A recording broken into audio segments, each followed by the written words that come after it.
Honours first ইয়ারের নবীন ছাত্রদের নিয়ে নবীনবরণ অনুষ্ঠান এবং ক্যারিয়ার গাইডলাইনমূলক প্রোগ্রাম। এই প্রোগ্রামের প্রস্তুতিমূলক কীভাবে কি প্রোগ্রামটা সুন্দরভাবে পরিচালনা করা যায় এর জন্য ভাইরা ক্যাম্পাসে গিয়েছিল।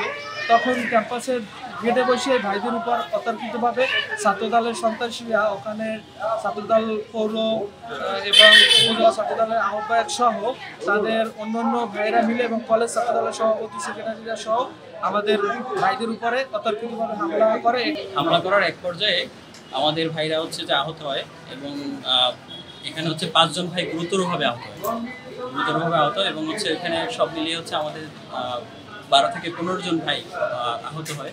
এবং এইখানে যারা নেতৃত্ব দিছে ছাত্রদলের যেসব ক্যাডাররা, সেটা হচ্ছে মুলাদী উপজেলার আহ্বায়ক মহিউদ্দিন ঢালি এবং হচ্ছে সেক্রেটারি পিল্লাল, আরও আছে হচ্ছে কলেজ সভাপতি রিফাত মল্লিক এবং হচ্ছে কলেজ সেক্রেটারি কাউসার, এবং তাদের মানে হচ্ছে তাদের নেতৃত্বে মূলত আজকে হামলা হয়েছে এবং আমরা এর প্রতি তীব্র নিন্দা ও প্রতিবাদ জানাই। আমাদের বাংলাদেশ ইসলাম ছাত্র শিবির মুলাদী উপজেলার কালকে রাত 1টার সময় মুলাদী উপজেলা অফিস বাসায় ছাত্রদলের নেতাকর্মীরা হামলা করে। তখন আমাদের উপজেলা সভাপতি শুধু একমাত্র সে অফিসে ছিল। এরপরে আমাদের উপজেলা অর্থ সম্পাদক তার বাসায় গিয়েও আমাদের হামলা করে।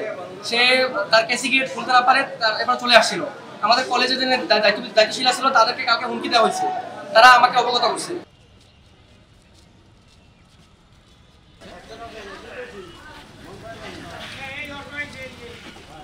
আমার এখানে হচ্ছে কিছুক্ষণ আগে মুলাদী উপজেলা স্বাস্থ্য কমপ্লেক্স থেকে রেফার হয়ে আসলো 6 জন রোগী।